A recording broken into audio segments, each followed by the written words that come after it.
ঈদে পর্দা কাঁপাবে শাকিবের ২ সিনেমা।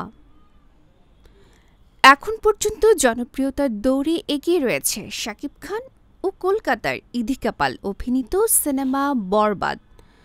তবে এই সিনেমা এগিয়ে থাকলেও পিছিয়ে নেই তার আরেক ছবি অন্তরাত্মা। অন্তরাত্মায় কলকাতার অভিনেত্রী দর্শনা বণিকের সঙ্গে জুটি গড়েছেন শাকিব।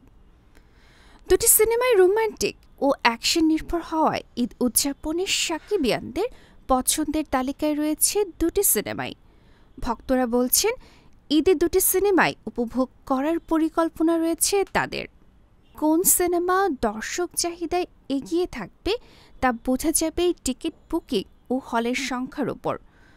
প্রথম দিকে হল মালিকেরা জানতেন না একসঙ্গে সাকিবের দুটি সিনেমা এবারের ঈদে মুক্তি পাবে, কিন্তু বাংলাদেশ চলচ্চিত্র সার্টিফিকেশন বোর্ডের ছাড়পত্র পাওয়ার পরই প্রেক্ষাগৃহে মুক্তির ব্যবস্থায় ব্যস্ত সময় পার করছেন সংশ্লিষ্ট প্রযোজনা প্রতিষ্ঠান।